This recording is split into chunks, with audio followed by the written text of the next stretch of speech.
Hello, and welcome to this week's Chatty Corner. It's E3 week, of course, this week, so a lot of the stuff we'll be talking about today is related to that. But first, the usual updates. I lied about Fatal Frame 2. Oh! I wasn't going to end it on that. Of course, I wasn't going to end it on the bad ending. I am showing off all of the endings. So, yeah. I will be uploading the final proper part with, like, the normal ending over the weekend, most likely, and then next week I will put up the New Game Plus hard mode ending thing, so you'll see all of that. That's where that's going. Awesome. Yes. PlayStation All-Stars, the items video, I've got about 3 sections left on that, so that'll be up very soon, hopefully. So there you go.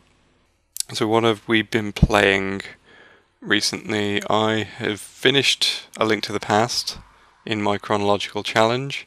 I moved on to Monkey Island 2, which is very funny, and I enjoy those old point-and-click games. And then now I've started up Shining Force, which is an old tactical RPG on the Mega Drive, and it's kind of interesting, if very difficult at times. How is it difficult?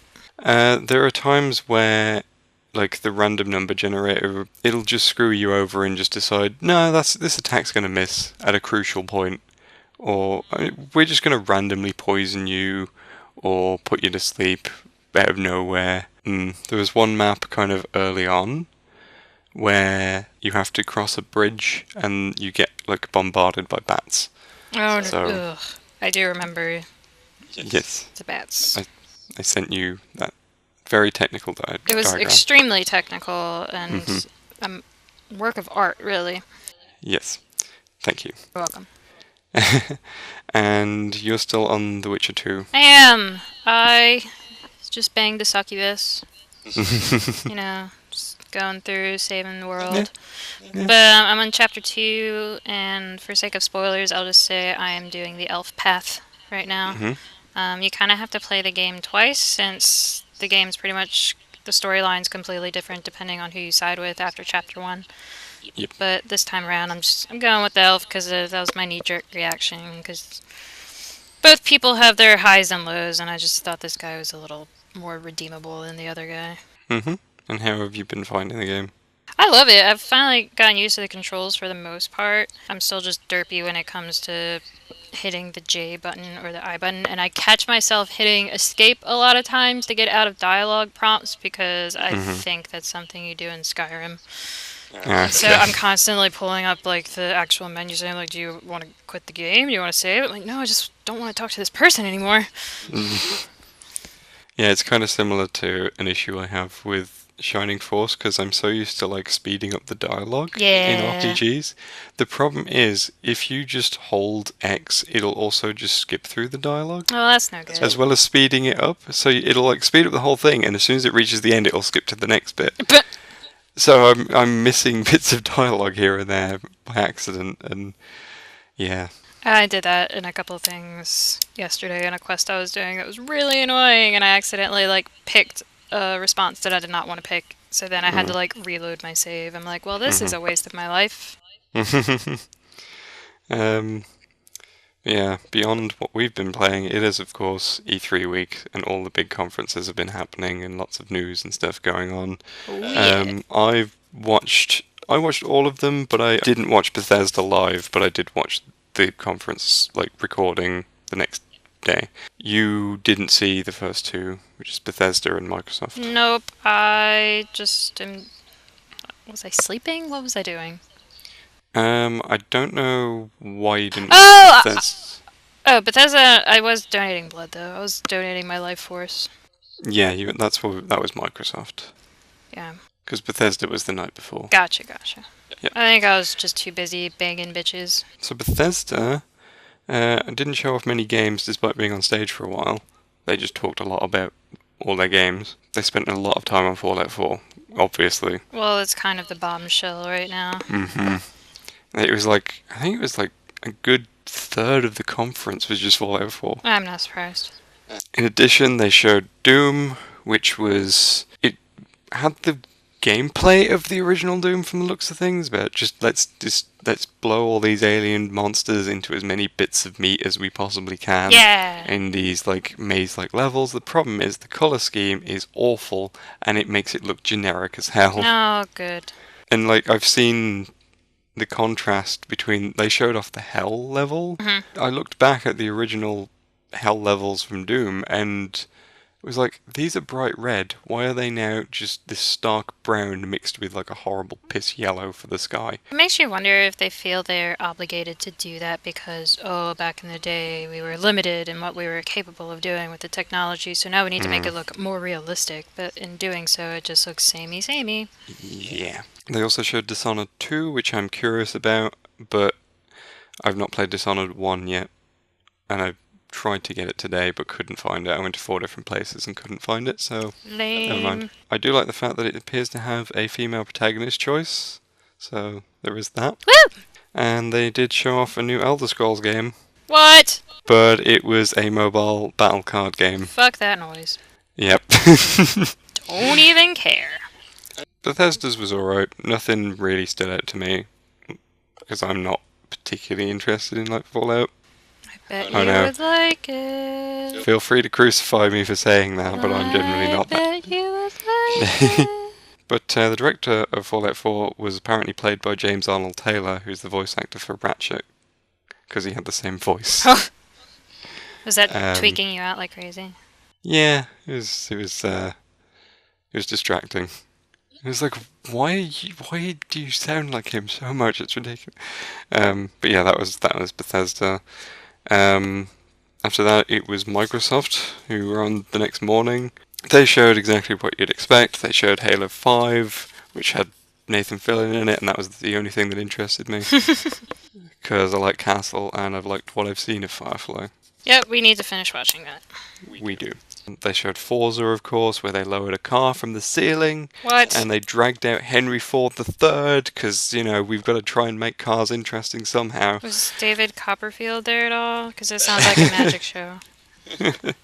They showed off their VR stuff with Minecraft, and it's literally just Minecraft but closer to your eyes. And then there was Gears of 4. Oh. And you couldn't see anything at all in the gameplay. Oh, good! Because it was just completely dark. Oh, Jesus. They also had a Fable MOBA. Oh, yeah, they are doing that MMO. Mm-hmm. I'm actually kind of interested in that, because I like the Fable games from what I played. And then Rare have been put on a game which isn't Kinect Sports. What? So I'm happy for Rare for that. They're doing a pirate MMO, it looks like. Oh. I'm happy for Rare for getting a project that isn't Kinect Sports and getting the chance to release like all their old games on a single collection. Yeah, that's pretty sweet. The most interesting things for me that Microsoft showed off was not Rise of the Tomb Raider, because every time I saw that I got angry. It was the indie reel that they did. They kind of run through like a few small indie games that they're involved in. Fortunately, all of these are going to get released on Steam at some point. As they normally do, to be fair. Because not one of them had exclusive to Xbox. Some had like first on Xbox. I think one of them had like console exclusive, which means it's going to be on Steam, which just means it's not going to be on PS4. There's Tacoma, which is literally Gone Home in space, from what we've seen. It's the same company who made Gone Home, and it's something like you're on a deserted space station or something. Mm. And it looks kind of similar gameplay-wise. I liked Gone Home, despite how controversial it is, but Yeah, I liked it too. It was cool. It was short, but... There was Beyond Eyes, which is the second game I've come across where you play as a blind girl. Hey, they need representing too. It actually looks interesting. You've got like watercolor color scheme going on, and you kind of got like this small window around you that you can actually see, and it's all like this painted style, and it actually looks really interesting. And then there's Cuphead, which is basically looks like a playable 1920s cartoon, and it genuinely looks interesting. I don't know how the hell it plays, but I know I want to play it. Those are the most interesting things, and they're all on Steam, not on Xbox, so sorry Microsoft. Teehee. It was Microsoft, and Phil Spencer only wore one shirt. What? He wore a Rare shirt, and that was it. The world's gonna just explode. Because he only wore one shirt. That's just against the law. And that was Microsoft's. But of course I wasn't that interested because I have no intention of getting an Xbox One. Nope, So. we actually discussed this. If someone decided to give us one, woohoo. But otherwise, we don't care. Then there was EA. Sports. Which was basically sports. Sports. Like, let's show off how you can put your face in our basketball game. Let's show you new animations for our basketball game. Let's drag out Pele and talk to him about football for about an hour. At that point I tweeted, like, did the stream just turn to Sky Sports out of nowhere? Have I suddenly crossed streams somewhere? Is this what... This is real life now. Because it didn't feel like it was relevant to anything. It was just Pele talking about his career, and I'm like, I don't care.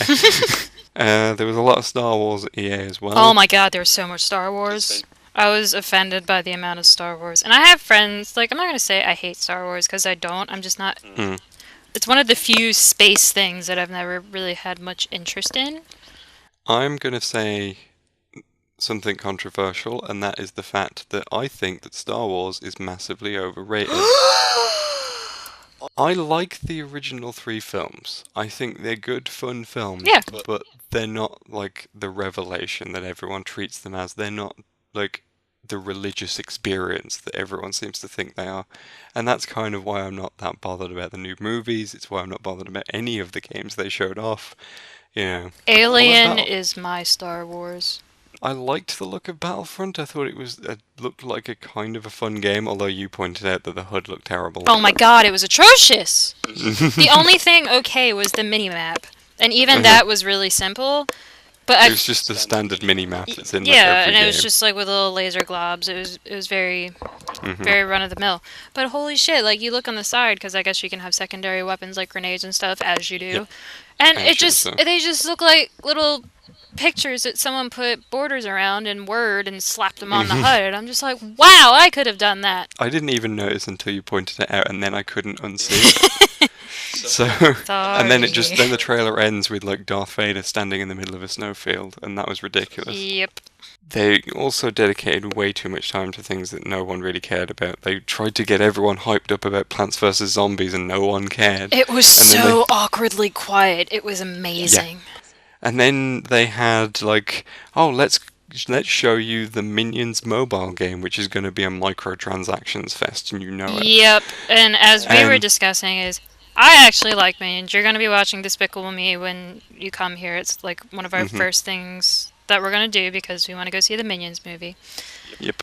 Here's my opinion on this. As you said, this is a mobile game. Yep. Mobile games have no business at E3. Yep. Would I probably play it and have it on my phone just to have on there? Yes, because I'm guilty of having stupid little time wasters on my phone that I just play when I'm like in a waiting room or something.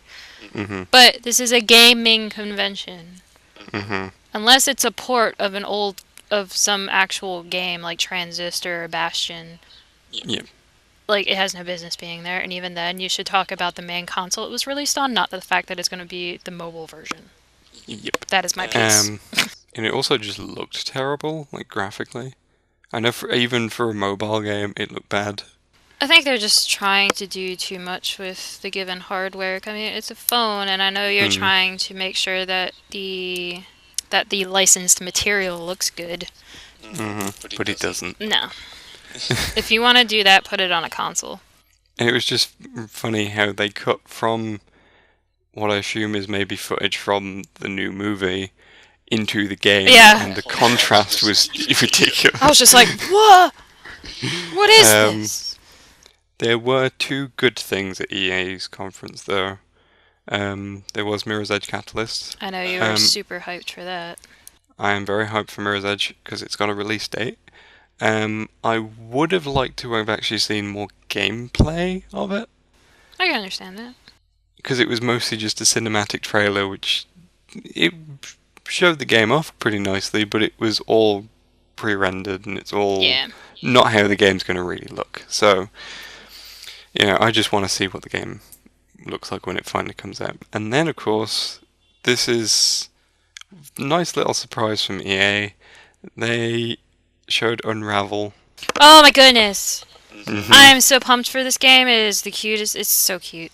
I love that as soon as the trailer started, you just sent me a message saying, "What is this cuteness?" Yep.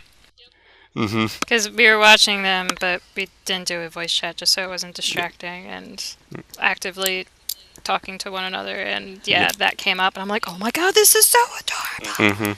And it was made even better by the fact that you had like the creator of the game coming out, and he's just like, "I made this game, and it's really nice, and I put my heart into it. Please like it." I know, he was so cute. And he pulls out the little yarn guy That he and, made. Like, He yeah, made that him he and put- was like doing this concept work and walking Yeah. around taking pictures with this cute little thing. And I'm just like, this guy is just adorable. Look at him. And every reaction I've seen to like him and the trailer has just been like, I can't not buy this game. I know, it's super positive. I'm really hoping he's realizing just how much people like him just from this, and I hope it inspires him to keep going because I'm so psyched for this game. And he's the kind of developer, like, not all of them have to be awkwardly and, oh my god, I hope you like it, but he's just obviously has a passion for what he's doing. It was so nice to just see a developer clearly have passion for what Yeah. they're working on. And he literally was just like, I hope you love it as much as me. And I'm just like, that is so refreshing. Oh, I'm so pumped.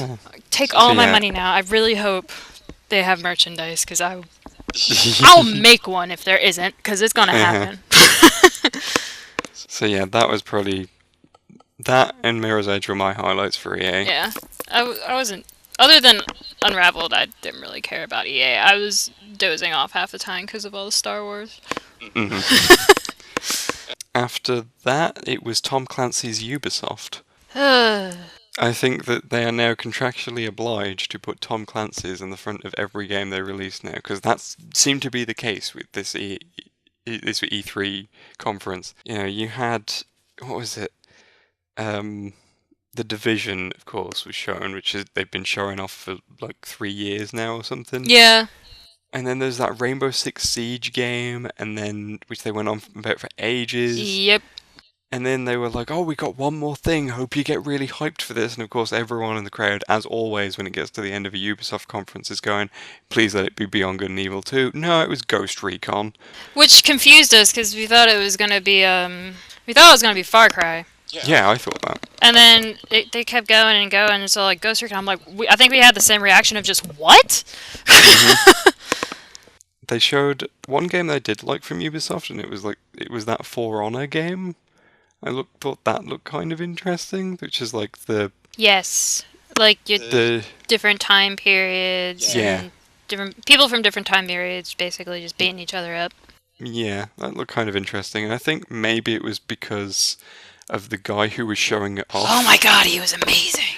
Yeah, he's just like, "Hello, this is my game." He walks out, strides out with a cane. Yep. And he's got this beard and slick back hair, and he's like he's like he's a Viking from the game. Yep. He just wandered out on It's stage. like Viking pirate kind of goth. Just you were expecting his cane to actually be a cane sword.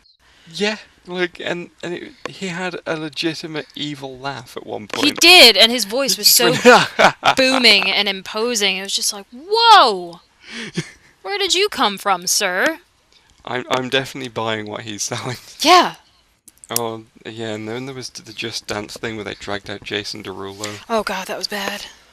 Yeah, Jason Derulo is not good live apparently. It really did sound like too. He was like he didn't have a mic on. It was embarrassing. I felt embarrassed for Derulo. Yeah, but overall I wasn't too impressed with Ubisoft. Surprise, surprise, because the one thing that everyone, well, I won't say everyone, I can't speak for everyone, but the one thing it's everyone at this point. Okay, well, the one thing everyone wants is just they aren't doing it. It's like they're not listening. Tom Clancy's Beyond Good and Evil. Oh god, no.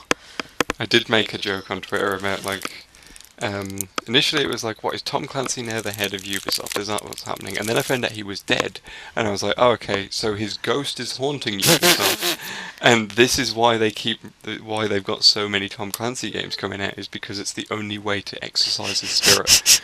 To be fair, I think he only passed away fairly recently. It was like 2 years ago. Yeah. So, I mean, it's yeah. plausible. After that, it was Sony, and let's be honest, Sony kind of knocked this one out of the park. Oh my god, yeah. I mean, their choice of reveal order was very strange.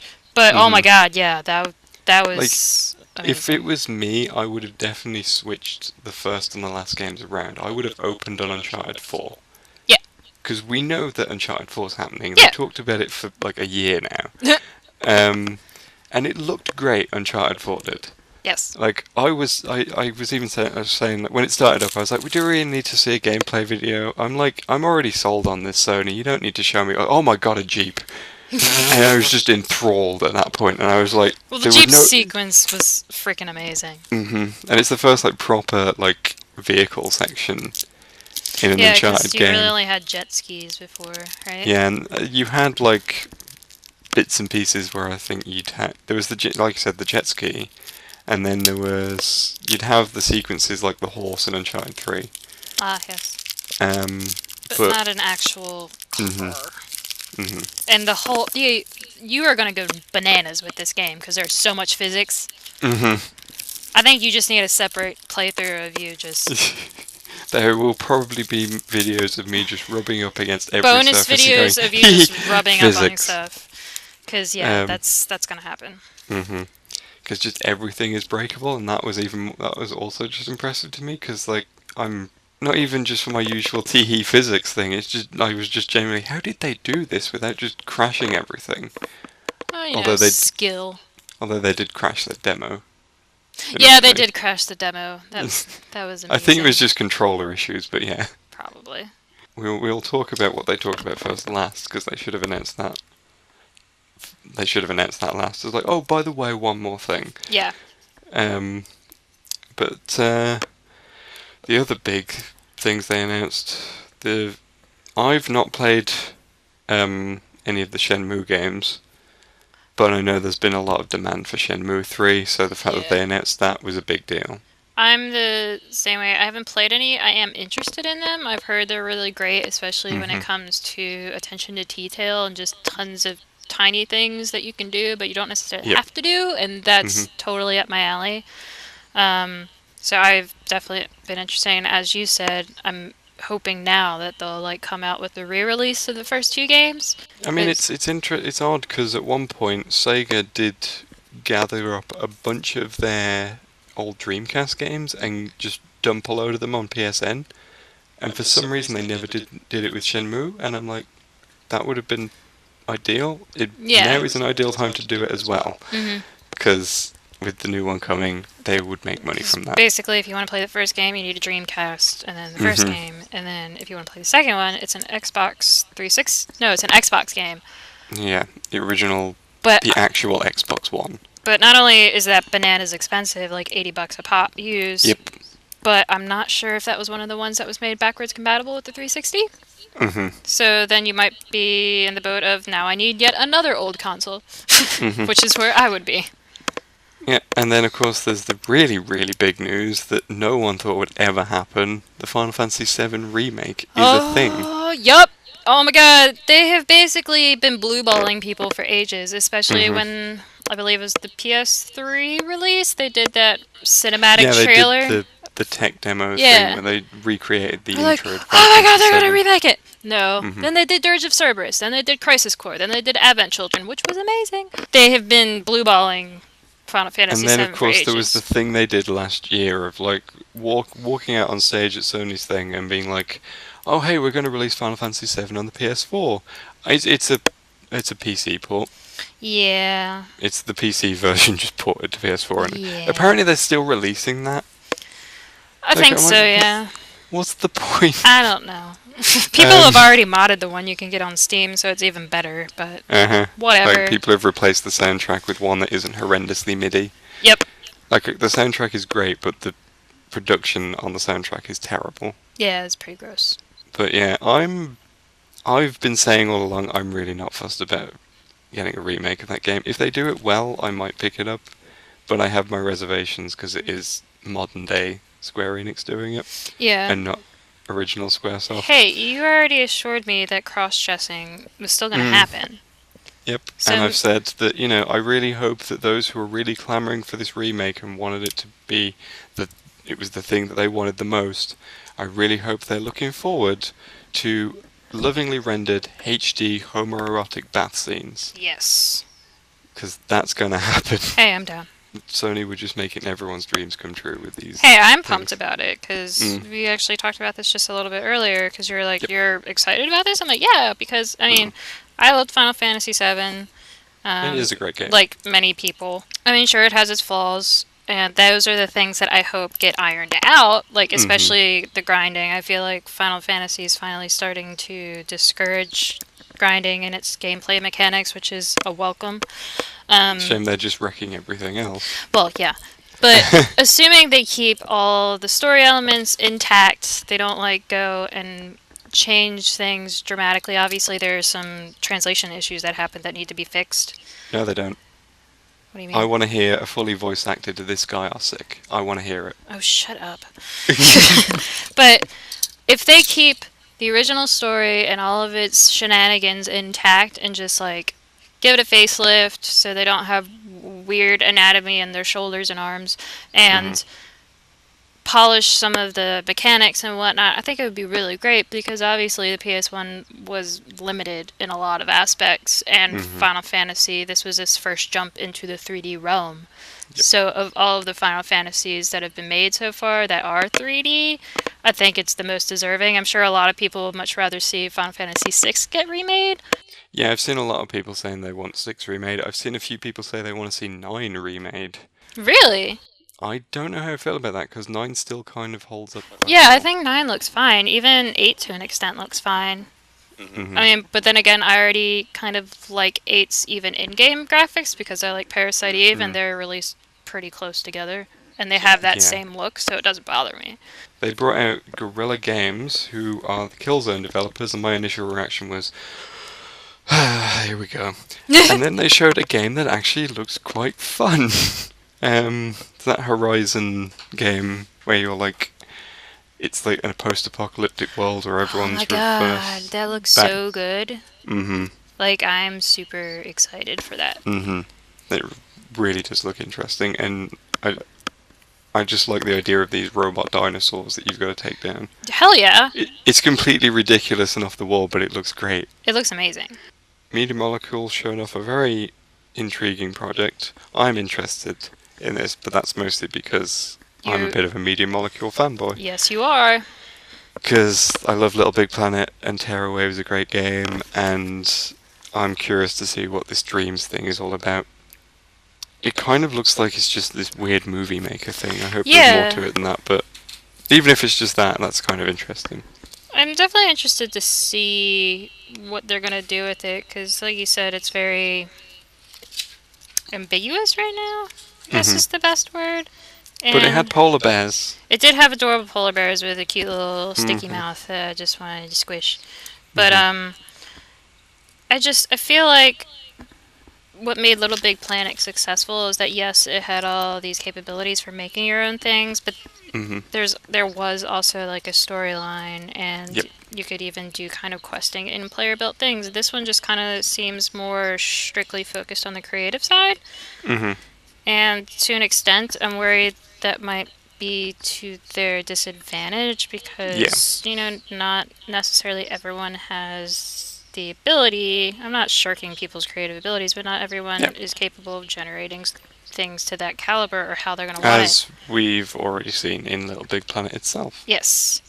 The amount of levels I've seen which are just like random objects just dumped on a flat ground. But whereas that has random objects that you can pre-select, and also the option of building your own stuff with materials, this is strictly building stuff with materials. So far. Yeah. So it'd be interesting to see what happens, but yeah. I will keep my eyes on it. You do that. And then the thing that they should have announced last, but was the first thing they showed, was it's been an industry joke forever, but The Last Guardian is real. Yes! I am excited for this. I am so pumped. It looks so good, and yes, people are already saying, oh, it looks like it was just made for the PS3. I don't care if it's the same exact graphics. If it is polished and beautiful and amazing, and I get to have a big puppy griffin dog thing to be my friend, I'm pumped. It basically looks like a Team Ico game, and Team That's Ico have made good games. yeah, and Team Ico just has a certain style that Mhm. I am perfectly happy with them abiding by. Yep. And I'm just excited that this is actually happening. It did not become the Duke Nukem Forever that I was fearing it was going to Yep. become.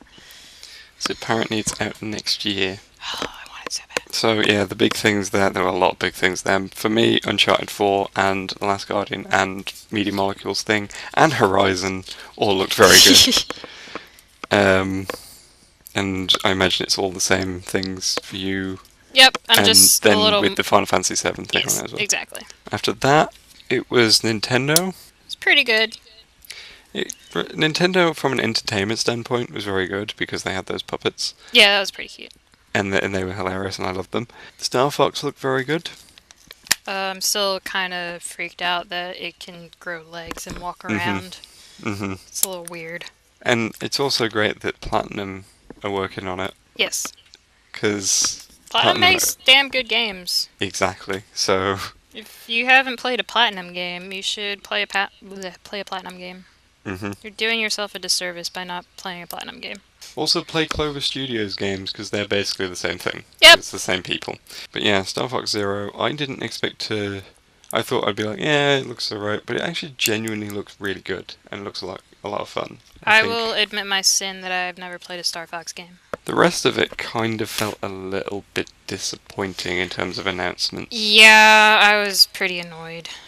Yeah, there were 3 things that were rumoured prior to this. There was a new Paper Mario, which turned out to be another kind of experimental Paper Mario thing, which crossed over with the Mario and Luigi series, and it looks kind of weird.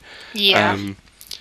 Then there was Metroid, which I was really looking forward to a new Metroid, and then it turns out to be some co-op mini-game thing on the 3DS, and Yeah. Samus isn't even in it. It looks and- really weird. Just graphically, too. Like, it kind of looks like Metroid, but at the same time, it doesn't. Yeah, like, the HUD and everything looks like Metroid, nothing else does. Nope. And then, of course, the thing that really upset you, Animal Crossing. Oh my god, they're just... Okay, so I knew about the whole Happy Home game that was coming out, because you had pointed out to me before, and I was still just like, eh. But they talked about that again, and then they also talked about what I was so pumped. I was thinking, oh my god, it's the Animal Crossing for Wii U! Yes! It's a weird party game thing. Yep. It's Mario Party, but without the mini-games. And with amiibos, and apparently today they've released the statement that the game's going to be packaged with 2 amiibos and 3 amiibo cards. And the amiibo cards are more so for the Happy Home thing, because 3DS, blah blah blah. Why? In my opinion, I love Animal Crossing. Like, yeah, it's a simulation game, it's not for everyone. It's fun if you have friends to play with, because you can visit each other's towns, blah blah blah. And it's a fun, like, collectory game, so people that like to collect things, it appeals to them. But even I can admit, it needs more. Because it is such a collector game, it runs in real time. You can go huge spans of time at any given time not playing the game, and nothing really to draw you back. Yeah. So I've always thought, like, what if there are these other things? What if there are mini games? What if there is this, like, an actual job you can do rather than just fishing and selling stuff? And I feel that Happy Home and this board game thing could have all been bundled up into this one big epic Wii U Animal Crossing game that would have kept an audience for a much longer period of time Yep. than just having these spin-off titles, because I don't really feel Animal Crossing needs spin-off titles. It just needs more meat to the product. See, I'm really hoping that both of these announcements, the Metroid and Animal Crossing thing, are just, like, small things building up to an actual game that people want. Yeah. Because nobody is happy about either of these announcements. I don't see what they were thinking with this at all. Because, like, Animal Crossing is huge. Like, tons of people play it. And it goes over tons of age groups, too. And then Metroid is just, like, this huge heavy hitter that people are dying for, especially after Other M happened. And it's just like, what are you doing? Apparently it's been, like, almost 10 years since Metroid Prime 3. Oh my god, that's a crime. And I'm not even admittedly played a lot of Metroid games, but I've played the Metroid Prime games. I've started to, and I love them. They're fantastic. They're really I good. have played Metroid Prime, and now I've played the original NES game, and I downloaded Super Metroid, and I played a tiny bit of it, and I'm looking forward to playing more of it just from what little I played of it. I mean, you figure Metroid is one of those games that kind of created a standard in gaming, which is why you have things called Metroidvania games. Yep. Because of Castlevania and Metroid, and they created this formula, and that they're just like spitting on it. Like, what are you doing? Like, there are times where they beat a dead horse constantly, Mario and Zelda, and then they have other things that they don't beat hard enough, or they do it completely wrong. And the rest of it was kind of for me for the most part. Yeah, they have the new Legend of Zelda game for the 3DS. Which is kind of one of their small little things. Kind of like a Link Between Worlds, which draws from A Link to the Past and isn't really like a full-scale Zelda game. Yeah, people are comparing it a lot to like Four Swords, just minus one player. There was Fire Emblem stuff, and there's the Shin Megami crossover, which looks more like, as you were saying... It's so anime. It looks more like a Persona Fire Emblem. It really does. Yeah. Because Shin Megami and Persona have very specific art styles. I know I talked about how they need to kind of update their art style, but Persona is much more, for lack of a better term, anime looking in the more kid-friendly sense. Very pastel-y, very pretty, very colorful. And there's, of course, with the Persona games, there's always like a predominant colour theme going on. Yeah. Because it was like blue, yellow, and the new one's red. But then Shin Megami games are really dark. Mm-hmm. The anime is kind of toned down, and it's just... the eyes are also drawn in a very specific style. You see it very less frequently in Persona games, except in your main character's personas that he can switch to, because they have that same art. But yeah, it's just, this definitely looks more like a Persona game, and just has the atmosphere of a Persona game, especially if you want to compare it to Persona 4. What else was there with Nintendo?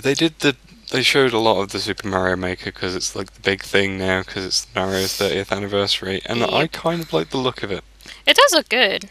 And it definitely, I think, will bring about an interesting chapter in gaming, I feel.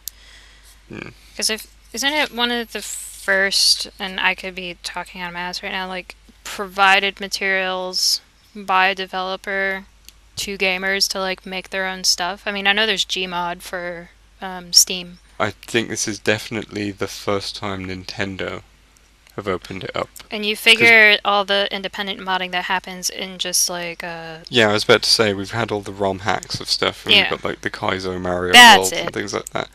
And it definitely looks like they're kind of encouraging that in a way that doesn't involve you downloading ROMs. Yes. And your little cursor hand thing can look like a kitty cat randomly for no reason at all.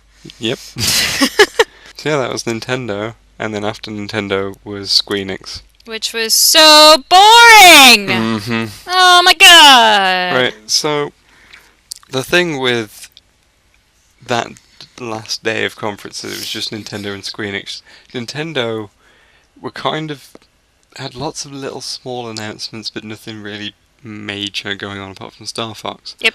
But like they knew that it was a show, and they brought out the puppets, and they just had Reggie playing with the guy from Activision with little amiibo Skylander things, them just sitting seriously in suits talking about children's toys, and stuff like that is entertaining to watch. Square Enix clearly were not informed that people who were attending this weren't shareholders, because that's what it felt like. It felt like a shareholder meeting. It did not feel like, hey, this is a fun video game hype conference. No, This is like, hello, we're here to talk about our sales figures for the past year. And even the Just Cause trailer, which was talking about like the features of the game as if it was like a car or a washing machine. And it's like, and Just Cause 3 is there's just tons of explosions and stuff going on, and all I could think was just, this is so boring. They made explosions and things blowing up boring. And that is quite a feat. I mean, I Um, honestly didn't watch much of the conference at all because I was just bored to tears. I'm like, what is this horse shit I was playing on my phone? and they showed a lot of stuff that was shown elsewhere at E3 as well. Yeah, including the Final Fantasy VII trailer. It was the Like, exact same trailer. did they not see their itinerary and when they were going to be showing? I mean, most gamers, if they're going to follow E3, follow pretty much all of the conferences because they want to know what's going on. There's so many platforms. But the way they were talking about it was like, almost as if it was following on from Sony, and it's like, in which case you don't show the trailer again. Yeah, make another trailer. Maybe talk about some of the stuff you're doing with the game rather than saying, oh, we can't really talk about that. But, like, they're talking that apparently... Yes, we're here to announce that we will be announcing things at the Tokyo Game Show, so stay tuned for that. I'm like, go away. And there's talk saying, like, this has been under development for a little while now. Like, ever since PS4 launch almost, they've been working on this. So surely, if that's the case, they could have shown a little bit more than just, let's replay the trailer, guys! Yep. There were two things that you're probably interested in. Yes. I know there's one thing you were very happy about, and that was Nier 2. I am so pumped for Nier 2. Okay, so this was another game. If you guys don't remember, he likes to tease me because I still haven't finished Two Worlds 2. Even though I painfully 100%ed Two Worlds while I was babysitting one summer, and let me tell you, you had to fill in that whole map. And that was excruciating. But I still haven't finished Two Worlds 2. Another game that I was playing for a million years that my backloggery that I still need to update said I was playing for a million years was Nier, because I was getting all the endings. But oh my god, if you haven't played Nier, you're doing yourself a dishonor. Like, it's a little weird in terms of gameplay, because there's even some bullet hell mixed in there that's really weird. But the soundtrack is amazing. The story is amazing. If you can get past the ugly-ass protagonist, the game is amazing and really breaks a lot of barriers in terms of certain characters. Wasn't he, like, ridiculously anime in Japan or something? In the Japanese version, rather than it being this girl's father, it's her brother. Yeah. So yeah, he was super young anime, and then in the Western version, he's a dad. Thus, he looks like a grizzled lumberjack man with really fucked up teeth for some reason. Pretty much just, I don't know. Like, the difference between Japanese and Western gaming in a nutshell, really. Yeah, like, as far as I was aware, because I started re-looking at the wiki, the games pretty much are exactly the same, except just some little dialogue cues with Kaine, and just the fact that in one he's a brother, and the other he's a father.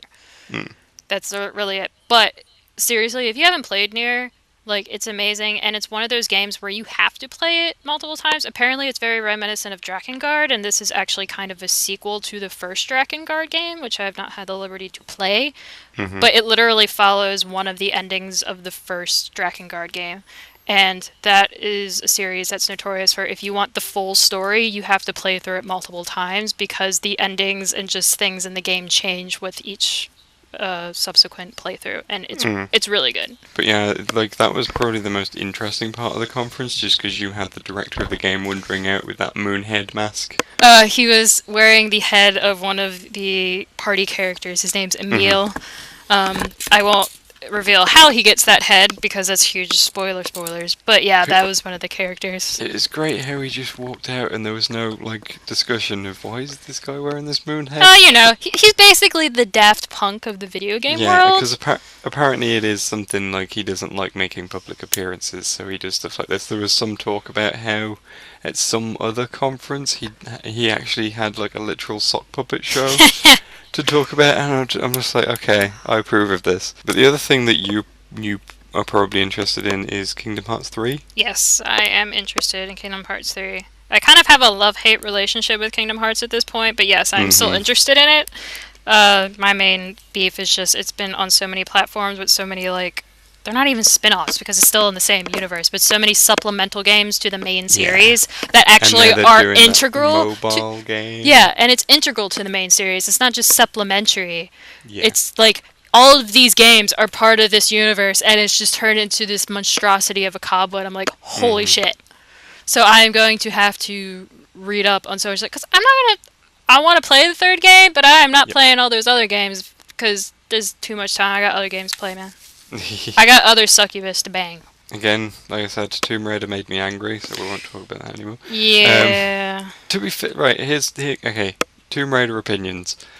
It looks good, and from what I've heard, they're making a strong push to bringing back a lot of the kind of exploring tombs gameplay of the old core games. Yeah, because that wasn't really in this game. Yeah, and it hasn't really been in Crystal Dynamics games in general. Like, the levels have been a lot more linear, and it seems like they're going more towards, like, almost like, in a way, Doom had the big open levels. Tomb Raider's kind of got the same thing where you're constantly going back and forth all the time. And it seems like they're trying to make a push towards all that again. Yeah. And I would be extremely hyped if they could just for once stop treating us like idiots and actually just say, do you know what, it is a timed exclusive. It will get a release on the PS4. I don't understand why they're pussyfooting around that. Just say whether or not it's going to happen. Because, like, okay, Guardian of Light, when they did that, that was an Xbox exclusive for a while. It was a 360 exclusive for a couple of months, I think. But they had the decency of saying, this is an exclusive for a couple of months, and then the PS3 version's coming out then. Good. And that was fine. And they didn't have this much of a shitstorm over it. And they're just refusing to acknowledge the shitstorm, and it drives me up the wall. Understandably so. So every time I see the game, I just get angry. Yeah, it's true. Well, hopefully they'll right some wrongs at some point. Mm-hmm. They're just taking their good old time in doing so. Yeah. Everything else about Square Enix's conference was interminably dull. Oh my gosh. They had, like, a new Star Ocean game, which has the worst name. It's called Integrity and Faithlessness, and I'm like, what? That's not a catchy title for a video game at all. To prove how much I paid attention to the Square Enix conference, I don't even remember seeing that name. I would have said something had I paid attention. Yeah, that's all that can really be said about Square Enix, because it was so boring. I wonder if they were mad that Sony kind of stole their thunder by doing the trailer first. I'm sure they had to have discussed it, but still. Yeah, they must have talked about it, and it's like, could you at least learn some lessons from Sony? Because, like, okay, Sony don't go the full Nintendo route of doing the whole, let's have some puppets, let's have a robot chicken sketch, or anything like that. They don't do stuff like that, but they at least kind of recognize what their audience is. It's still kind of very corporate, it's still very kind of, we're talking to our shareholders. It's why they always dump in, like, oh yeah, these are we're partnering with this TV channel, and that's why that stuff's always shoved in there, because it's that kind of thing. But at least they kind of recognize there is an audience of gamers out there, and we are trying to appeal to them. Yeah. So that's why a lot of times they'll kind of be rapid fire on trailers, and they'll just, like, it's things, and they'll just drop things in at times. Like, just going, oh yeah, here's this game that we know you've been waiting for, The Last Guardian.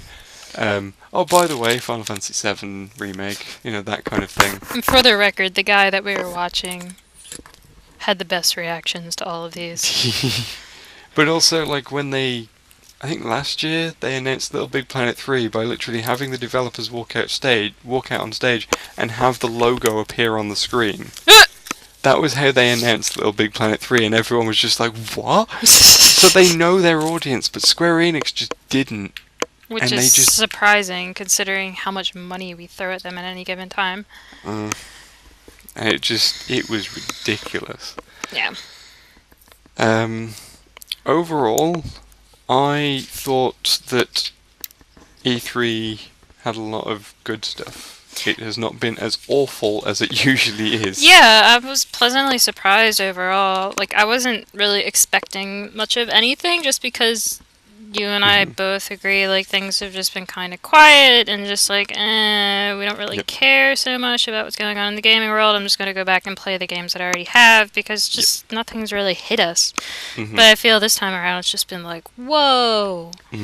Maybe they're starting to realize they need to step their game up. Yep. Because all these indie developers are coming out with random shit that's better than what's coming out mainstream. Yep. Hence why the most interesting things at Microsoft stage were indie games. Yep.